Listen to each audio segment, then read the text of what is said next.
Hello friends, welcome back to the new video. So friends, आप लोग सोच रहे होंगे कि मैं इतने दिनों बाद वीडियो क्यों लेकर आई हूँ। सो फ्रेंड्स, रीज़न ये है कि मैं भी एक रिसर्च स्कॉलर हूँ। सो जो मैं चीज़ें सीखती हूँ वो मैं वीडियो बनाकर अपलोड करती रहती हूँ। सो अभी मैंने नया सीखा कि हम रिजल्ट्स एंड डिस्कशन कैसे लिखें। सो मैंने सोचा चलो इस पर वीडियो बना ली जाए। सो फ्रेंड्स, आज की इस वीडियो में हम ये सीखेंगे कि हम जो अपने रिसर्च पेपर में वेदर एम्पेरिकल और क्वालिटेटिव पेपर अगर हम लिखते हैं तो वहाँ पर हम रिजल्ट्स एंड डिस्कशन सेक्शन को कैसे लिखें हैं, साथ में हम इसके लैंग्वेज फीचर्स की भी बात करेंगे। So friends, results and discussion part को समझने से पहले हम थ्री टर्म्स को समझेंगे। क्योंकि हम इन थ्री टर्म्स को क्यों समझेंगे, क्योंकि हम रिजल्ट्स एंड डिस्कशन जो पार्ट है ना वो हम ऐसे ही देखते हैं। जो रिसर्च पेपर होते हैं हम वाइले का देखते हैं, एल्जेवियर है, ये सब जो रिसर्च पेपर होते हैं जो कि बहुत ही क्वालिटेटिव पेपर होते हैं, रिलायबल होते हैं। ठीक है, तो इन पेपर पर जो स्ट्रक्चर होता है वो यही रहता है। सबसे पहले हम टर्म्स को समझते हैं। सबसे पहले हम बात करेंगे डेटा और स्टैटिस्टिक्स की। तो जब रिजल्ट्स एंड डिस्कशन लिखने की बात आती है तो अगर आपका एम्पेरिकल पेपर है तो आपने जो डेटा कलेक्ट किया है, चाहे आप प्राइमरी डेटा से कलेक्ट करो चाहे सेकेंडरी डेटा कलेक्ट करो, तो वहाँ पर आप कुछ इमेजेस, टेबल्स, फिगर्स, ग्राफ्स ये सब वगैरह लेते हो। ठीक है, तो डेटा आपका क्या है? डेटा बेसिकली हमारे जो भी इंफॉर्मेशन होती है, जो फैक्ट्स हैं, जो नंबर्स में होते हैं, जो कि क्वांटिटेटिव फॉर्म में होते हैं, वो हमारा डेटा होता है। तो अगर आपने कोई सेकेंडरी डेटा लिया है तो जो आप टेबल्स बना रहे हो, ठीक है, तो टेबल आप एक्सेल वगैरह पे बनाते हो। ठीक है, सेकेंडरी डेटा से अगर आपने लिया है, और अगर आप कोई एसएलआर बेस्ड पेपर लिख रहे हो तो उसके लिए भी आप टेबल्स बनाते हो। तो यहाँ पे जो टेबल्स हैं, टेबल्स की बात हर पेपर के लिए हो रही है, चाहे आप इंपेरिकल लिखो चाहे आप अपना कोई एसएलआर बेस्ड पेपर लिखो। तो सबसे पहले हम जो अपने रिजल्ट डिस्कशन के जो लिखने की शुरुआत करते हैं वो इनसे ही करते हैं, ग्राफ्स, फिगर्स, इमेजेस और टेबल्स वगैरह। और साथ में फ्रेंड्स इनकी हम लेबलिंग भी करते हुए चलते हैं। तो अगर आपने कोई इमेज उठाई है, कोई ऐसा ग्राफ लिया है, कोई जो सेकेंडरी डेटा बेस्ड है, और तो वहाँ पर आप लिख दो कि आपने इस वेबसाइट से ये लिया है। और अगर आपने कोई टेबल जो है खुद बनाई है, अपने आप एक्सेल पे बनाई है, तो वहाँ पर जब आप कॉपी पेस्ट करोगे अपने वर्ड पर, तो वहाँ पर आप नीचे लिख दोगे सोर्स, ऑथर्स, कंपाइलेशन। इसका मतलब ये हुआ कि आपने खुद क्रिएट करी है ये टेबल। ठीक है, तो वहाँ पर आप सोर्स में ये लिखोगे ऑथर्स, कंपाइलेशन। उसके बाद फिर फ्रेंड्स हम बात करते हैं रिजल्ट्स और आउटकम्स की। ठीक है, रिजल्ट्स और आउटकम्स क्या है कि जब आप अपने डेटा को एक सिंपल स्टेटमेंट में लिखते हो, एक्सप्लेन करते हो, तो वो आपका कहलाता है रिजल्ट्स। ठीक है, चलिए इसको एग्जाम्पल पे समझते हैं। आपने एक टेबल बनाई जिसमें आपने दिखाया कि जो स्टूडेंट के जो मार्क्स हैं वो दिस हैं। ठीक है, वो आपने बना लिया। तो जो आपकी जो एवरेज निकल के आई, सपोज लेट से कि 75 निकल के आया, तो वो आपका एक एग्जैक्ट जो फिगर है 75 वो डेटा है। ठीक है, तो जब आप इसको एक्सप्लेन करोगे, इसको कैसे करोगे? हम लेट से कि आप अपने पेपर में independent one sample t test लगा रहे हो। ठीक है, तो आपने दो हाइपोथेसिस बनाओगे, नल हाइपोथेसिस और अल्टरनेटिव हाइपोथेसिस। नल हाइपोथेसिस में आपने ये बनाया कि जो the mean average is equal to to 80। ठीक है, और अल्टरनेटिव हाइपोथेसिस में बना लिया कि the mean average is not equal to 80। ठीक है, ये आपने हाइपोथेसिस दो क्रिएट करे। तो और आपका जो एवरेज निकल के आया वो 75 आया निकल के, तो वहाँ पे आप बताओगे कि आपका जो मीन जो एवरेज है मार्क्स का इज 75। इस तरीके से आपकी जो डेटा है आपने उसको एक्सप्लेन करके लिखा। या आप कोई पेयर टी टेस्ट लगा रहे हो, तो प्री टेस्ट और पोस्ट टेस्ट करने के बाद जो भी आपके रिजल्ट्स निकल के आए उसको आप एक्सप्लेन करके लिखोगे, तो वो आपके रिजल्ट्स हैं। ठीक है, फिर हम उसके बाद आता है आपका डिस्कशन और एनालिसिस। ये क्या हो गया? वैसे हम फ्रेंड्स देखते हैं रिजल्ट्स एंड डिस्कशन जो है कुछ पेपर्स में एक साथ लिखा होता है और कुछ पेपर्स में अलग अलग भी सेक्शन बना लेते हैं। लेट्स से कि उन्होंने रिजल्ट सेक्शन को फोर्थ सेक्शन में दिखा दिया या फिफ्थ सेक्शन में दिखा दिया, डिस्कशन को सिक्स सेक्शन में दिखा दिया और सेवन्थ सेक्शन को कंक्लूजन और लिमिटेशंस में ले लिया। तो कुछ लोग ऐसे भी कर लेते हैं, और कुछ पेपर में आप ये भी देखते हो रिजल्ट्स एंड डिस्कशन जो होता है वो एक साथ लिखा होता है। सो बेसिकली हमें लगता है कि सब कुछ ये रिजल्ट्स एंड डिस्कशन सेम ही है, बट फ्रेंड्स ऐसा नहीं है। क्यों? चलो उसको समझते हैं। तो मैंने कहा कि डिस्कशन एक अलग टर्म है। ऐसा मैंने क्यों कहा? क्योंकि जब आप अपने रिजल्ट्स को अपने करंट रिसर्च जो उससे रिलेट करते हुए लिखते हो, ठीक है, आपने अपने रिजल्ट्स को एक्सप्लेन कर रहे हो अपनी हाइपोथेसिस से रिलेट करते हुए, तब वो आपका बनता है डिस्कशन।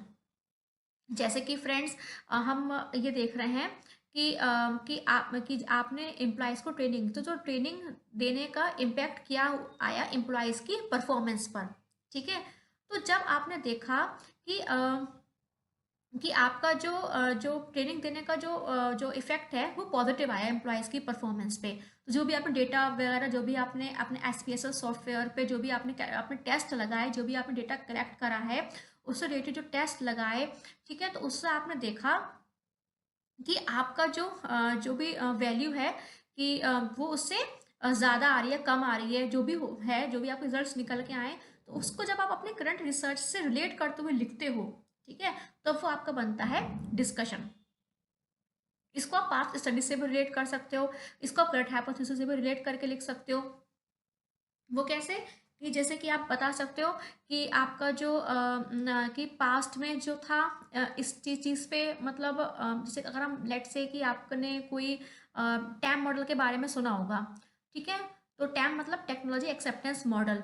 इसमें तो कोई जो होते हैं कुछ रिसर्च पेपर में आप देखोगे कि perceived ease of use, perceived usefulness, इसको लेके कहीं कहीं पर रिसर्च हुई है, और कहीं पे और वेरिएबल्स पे ले ली, जैसे कि एटीट्यूड, एन्जॉयमेंट, इन सब वेरिएबल्स को भी ले लिया है।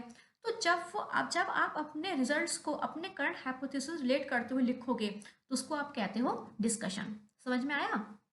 मैंने क्या बताया कि डेटा जो है सिंपल, जो नंबर्स में जो डेटा निकल के आ रहा है, जो फिगर्स निकल के आ रही है, वो आपका डेटा है, और जब आप उस डेटा को एक्सप्लेन कर रहे हो सिंपल स्टेटमेंट में, ठीक है, तो वो आपका हो गया रिजल्ट्स।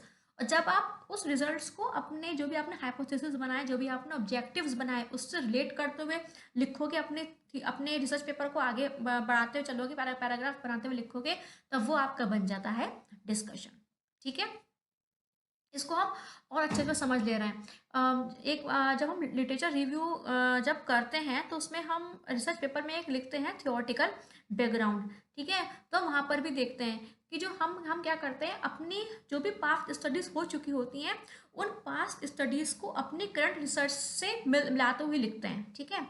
आप ऐसे भी कह सकते हो। सो वही चीज़ आपको इस डिस्कशन सेक्शन में करना होता है।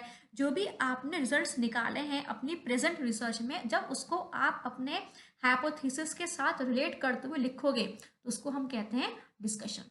ठीक है, अब इसका ऑर्गेनाइज स्ट्रक्चर क्या रहेगा, आप कैसे लिखोगे? सबसे पहले तो आप वही चीज़ कि आप सबसे पहले अपना इमेजेस टेबल्स फॉर्म में अपना डेटा दिखाओगे, और उसको, अब चाहे आपने उसको सेकेंडरी डेटा से कलेक्ट किया हो, प्राइमरी डेटा से कलेक्ट करा किया हो, आप उसको लेबलिंग देते हुए चलोगे। ठीक है, फिर आप आते हो, अपने लिखते हो अपना फ्रेमवर्क या फिर प्रिलिमिनरी इन्फॉर्मेशन। ये क्या है कि अगर आपने अपने रिसर्च पेपर में मोर देन टू ऑब्जेक्टिव्स या रिसर्च या हाइपोथेसिस ले रखे हैं, तो उसको आप एक एक करके उसको सब प्रूफ करते हुए चलोगे। ठीक है, तो इसलिए यहाँ पे बता रहे हैं कि अगर आपने, इसलिए मैंने यहाँ पे लिखा है कि आप यहाँ पे अपने ऑब्जेक्टिव रिसर्च क्वेश्चन को लिखोगे। ठीक है, फिर आपने मेथोडोलॉजी कौन कौन सी लगाई है उसके बारे में बताते हुए चलते हो, और प्रीवियस रिसर्च को भी आप यहाँ पर मतलब उसको काउंट करते हुए चलते हो। ठीक है, आपने कुछ रिसर्च पेपर में देखा होगा कि डेटा जो होता है दो क्लासेस का लिया गया है। ठीक है, तो फर्स्ट क्लास का को अलग टेस्ट लगाया, उसके हिसाब से उसने अपना डेटा वगैरह दिखाया, और सेकंड जो उसने राउंड में जो डेटा कलेक्ट करा, उसको वो अलग ऑब्जेक्टिव में दिखाएगा, उसने उसकी मेथोडोलॉजी भी अलग दिखाई होगी, डिस्कशन सेक्शन में शॉर्ट में वो लोग लिख देते हैं। तो इस तरीके से ये स्ट्रक्चर रहता है R&D पोर्शन का। ठीक है, फिर उसके बाद आउटकम और रिजल्ट्स आप दिखाते हो, वही सेम जैसे मैंने बताया कि आप जो भी आपकी फिगर्स निकल के आ रही हैं, सो उसको आप स्टेटमेंट फॉर्म में लिखते हो, और उसके साथ साथ उसकी पैराफ्रेजिंग भी करते हुए चलते हो। ठीक है, पैराफ्रेजिंग आपको करना नहीं भूलना है। ठीक है, अब देखो जैसे मैंने यहाँ पे बताया, एक यहाँ पे एग्जाम्पल लिख दिया है कि अगर आप सिग्निफिकेंट रिलेशनशिप देख रहे हो डिजिटल लिटरेसी का और सेल्स परफॉर्मेंस का, तो हम क्या देखते हैं, अगर हमारी पी वैल्यू जो होती है लेस देन 0.05 है, तो आप वहाँ पर जो नल हाइपोथेसिस होता है उसको रिजेक्ट कर देते हो, और जो आपका अल्टरनेटिव हाइपोथेसिस है उसको एक्सेप्ट कर लेते हो। तो वही तो मतलब आप जो है, जैसे मैंने आपको पहले अभी प्रीवियस स्लाइड में आपको एग्जाम्पल भी दिया था प्री टेस्ट पोस्ट टेस्ट का, इंडिपेंडेंट सैंपल टी टेस्ट का, तो वही चीज़ यहाँ पे सेम फिर से रिपीट कर दी है कि आप अपने रिजल्ट्स को शो करने के cross reference tables, figure, equations को, जब भी आपने कोई इक्वेशन अगर फॉर्म हुई है, कोई डेटा कलेक्ट करके, तो उसको आप स्टेटमेंट फॉर्म में दिखा सकते हो। बेसिकली आप यहाँ पर क्या करोगे, जो भी आपके जो डेटा निकल के आया है उसको आप प्रॉपरली रिपोर्ट करोगे। ठीक है, फिर एनालिसिस और डिस्कशन सेक्शन, वो भी है। मैंने बताया कि आप उसको अपने हाइपोथेसिस से, जो भी आपकी जो रिजल्ट्स निकल के आए उसको आप अपने करंट हाइपोथेसिस से रिलेट करते हुए चलोगे। तो कैसे, तो इस सेक्शन को लिखने के लिए, डिस्कशन पार्ट को लिखने के लिए यहाँ पे 4 अप्रोचेस हम यूज़ करते हैं। पहला है कॉज एंड इफेक्ट रिलेशनशिप। ठीक है, ये किसी वेरिएबल का इफेक्ट आप दूसरे वेरिएबल पर देख रहे हो। जनरलाइजिंग पैटर्न्स, ये क्या है, कोई ट्रेंड वगैरह है कि जैसे मैंने आपको बताया था कि यहाँ अगर हम बात करें थ्योरी ऑफ प्लान्ड बिहेवियर की, तो अब आप आज के टाइम पर देखें तो theory of planned behaviour use हो रही है, उससे पहले थ्योरी ऑफ रीजन एक्शन थी। ठीक है, और मैंने अभी आपको टेक्नोलॉजी एक्सेप्टेंस मॉडल का एग्जांपल दिया था। ठीक है, तो अब उसके टेक्नोलॉजी एक्सेप्टेंस मॉडल के बाद एक और थ्योरी आ गई है। ठीक है, इस तरीके से पैटर्न्स भी आप दिखाते हुए चल सकते हो। आप क्वालिटेटिविटी एंड वैलिडिटी भी इवेल्यूएट करते हुए दिखा सकते हो, जैसे कि रिलायबल, और इसको कहते हैं रिलायबिलिटी और वैलिडिटी। तो जैसे कि आप अगर देखोगे, अगर आपने कोई स्किल डेवलपमेंट बेस्ड कोई क्वेश्चन पेपर अगर आपने लिखा है, तो जो डिस्कशन सेक्शन में आप दिखाते हो जो भी आपने फैक्टर्स जो आपने इंक्लूड करे, फैक्टर्स क्या, जो भी आपने क्वेश्चन डेवलप करा है। ठीक है, तो वो फैक्टर्स जो हैं वो कितने गुड हैं, उसके लिए आप एक के एमओ टेस्ट लगाते हो। तो हम के एमओ टेस्ट में ये देखते हैं कि अगर आपकी जो वैल्यूज है वो 0.7 से ज़्यादा है, तो वहाँ पे आपका, तो इसका मतलब जो भी आपने फैक्टर्स लिए बहुत अच्छे हैं, बढ़िया हैं। ठीक है, तो इस तरीके से आप जो है अपने डिस्कशन सेक्शन में इस क्वालिटी और वैलिडिटी भी दिखा सकते हो। और फोर्थ अप्रोच आपकी रहती है यहाँ पे कंपैरिजन विद प्रीवियस रिसर्च। आप प्रीवियस रिसर्च के साथ भी कंपेयर करते हुए अपने डिस्कशन सेक्शन को पूरा कर सकते हो। और लास्ट आपका रहता है कि फ्रेंड्स ये ऑप्शनल है, आप चाहो तो शॉर्ट डिटेल्स में, आप शॉर्ट में कुछ समरी वगैरह भी लिख सकते हो। ये आपका जब भी है कि जब आपने 3-4 हाइपोथेसिस आपकी स्टडी में है, तो आपको लग रहा है कि अब कि मेरी स्टडी में बहुत सारे हाइपोथेसिस हो गए, तो मैं शॉर्ट में कुछ लिख दूं, तो ये आप लिख सकते हो। ठीक है, ये आपके फ्रेंड से कुछ मैंने एग्जांपल्स वगैरह लिए हैं कि कॉज एंड इफेक्ट कैसे दिखाओगे। जनरलाइजिंग पैटर्न, जैसे मैंने आपको एआई का एग्जांपल दिया था कि आज की यंग जनरेशन है वो एआई डिजाइन के प्रोडक्ट्स की तरफ ज़्यादा जा रही है पहले की जनरेशन के मुकाबले की बात करें अगर। यहाँ पे कॉज एंड इफेक्ट में देखें तो हम देख रहे हैं कि कंज्यूमर अवेयरनेस और उसका विलिंगनेस टू पे a premium for handmade product, मतलब वो कितना पे कर सकता है, वो अवेयर कितना है, और वो कितना ज़्यादा मतलब पे कर सकता है हैंडमेड प्रोडक्ट्स के लिए। तो इसका आप रिलेशनशिप देख रहे हो। क्वालिटी और वैलिडिटी टेस्ट करने के लिए वही, जैसे मैं आपको एग्जांपल दिया था केएमओ टेस्ट का, यहाँ पे हाई आर स्क्वायर्ड वैल्यू का मैंने बता दिया है। और प्रीवियस रिसर्च से आप कंपेयर करते हुए चल सकते हो, आप बता सकते हो कि अनलाइक मतलब पहले उस वाली रिसर्च में ये था अब ऐसे है, लेकिन साथ में उसकी पैराफ्रेजिंग भी करते हुए चलना है, आपको ये ध्यान रखना है।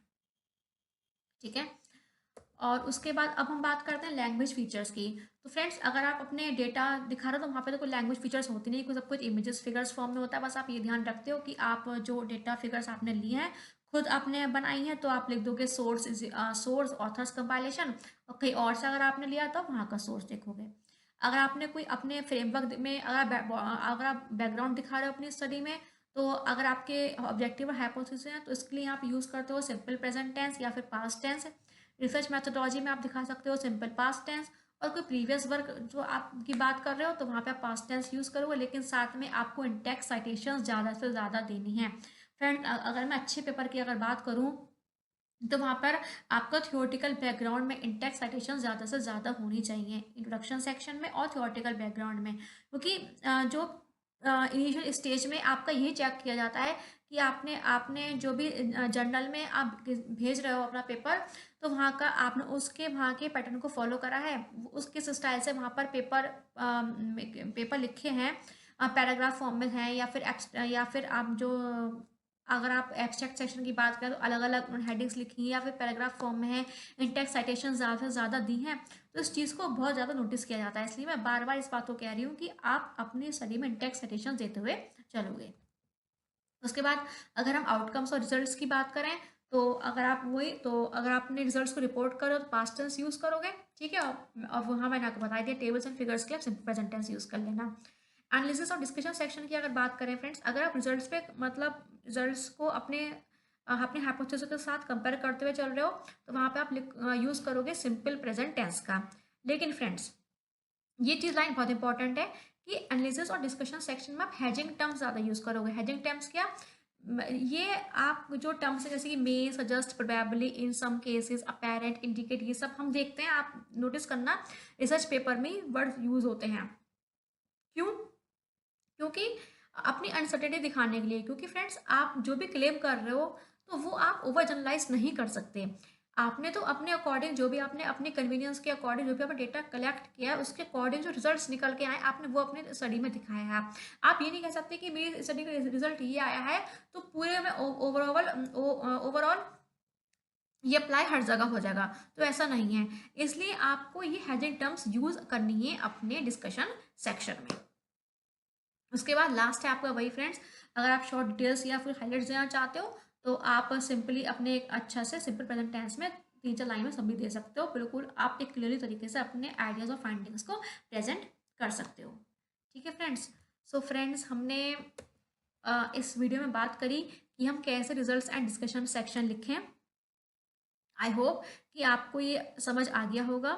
और जो बीच बीच में मैंने आपको कुछ जो मतलब टिप्स एंड ट्रिक्स बताई कि रिसर्च पेपर में आप कुछ इंटेक्स साइटेशंस वगैरह लिखो, या फिर मैंने आपको ये बताया कि आप कैसे एक ऑर्गेनाइज स्ट्रक्चर जब लिखोगे तो आप सोर्स जब लगाओगे, ऑथर्स कंपाइलेशन, इन चीज़ों को भी फॉलो करना, तो आपका रिजल्ट्स एंड डिस्कशन सेक्शन बहुत अच्छे से लिख जाएगा। सो फ्रेंड्स, आई होप कि आपको ये वीडियो पसंद आई होगी। अगर आपको वीडियो पसंद आई है सो प्लीज़ लाइक करें, शेयर करें और सब्सक्राइब करें मेरे चैनल को। Thank you.